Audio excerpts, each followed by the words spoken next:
নমস্কার বন্ধুরা, তোমরা সবাই কেমন আছো? বড়দের প্রণাম, ছোটদের অনেক অনেক ভালোবাসা। হজপচ রান্নাঘরে চটপট আমি আরেকটি রেসিপি নিয়ে চলে এসেছি, তোমরা দেখতে থাকো।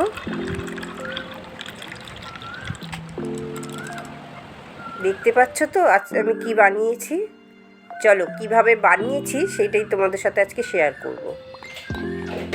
দেখো, একটা বেল নিয়ে নিয়েছি, বেলটা ফাটিয়ে নিলাম।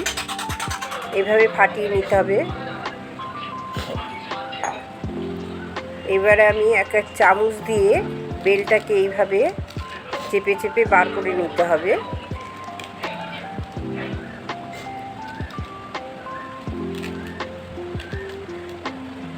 ভালো করে কেকে কেকে বেলের গায়ের থেকে সমস্ত বেল কেকে বার করে নিতে হবে। এরপরে আমি এর মধ্যে জল দিয়ে দিলাম। জলটা দিয়ে কিছুক্ষণ ভিজিয়ে রাখলে ভালো হয়, কিন্তু আমি আর ভিজাইনি। এবারে আমি বেলটাকে হাত দিয়ে ভালো করে চটকিয়ে পাল্পটাকে বার করে নেব। বেলের যে পাল্প সেটা আমি বার করে নিলাম। দেখো, এবার আমি স্ট্রেনারে করে ছেঁকে নেব।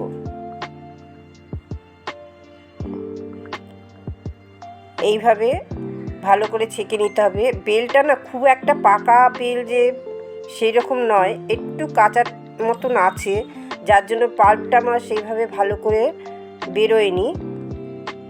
যতটা পেরেছি বের করেছি।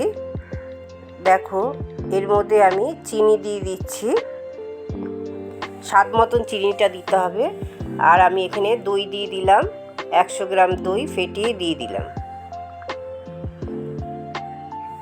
এবারে এখানে আমি হাফ চামচেরও কম বিট নুন দিয়ে দিলাম, আর স্বাদ মতন নুন দিয়েছি।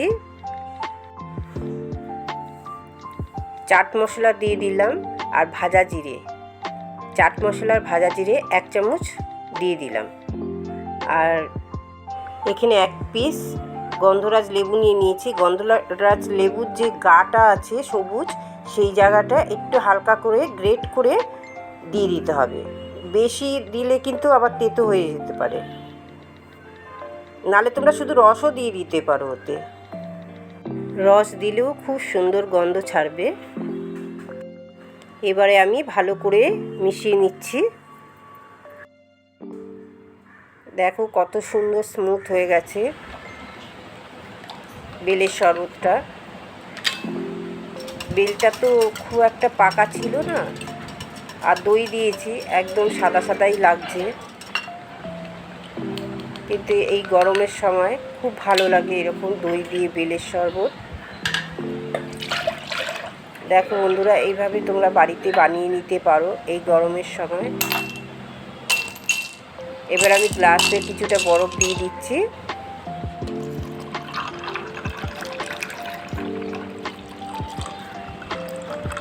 ব্যাস হয়ে গেছে। গন্ধরাজ লেবু দিয়ে দিলাম, এর গন্ধটা অপূর্ব লাগে এই বেলের ঘোলেতে দিয়ে দিলে। অনেকেই আছে বেল খেতে পছন্দ করে না, যদি এরকম গন্ধরাজ কিংবা পাতিলেবু দিয়ে দেওয়া হয় খুব ভালো লাগে খেতে, খুব টেস্টি হয়। এইভাবে একবার বাড়িতে তোমরা বানিয়ে খেয়ে দেখতে পারো। গরমের সময় খুব ভালো, শরীর ঠান্ডা থাকবে। তোমাদের যদি এই রেসিপিটা ভালো লাগে একটু লাইক, শেয়ার, সাবস্ক্রাইব করে দিও।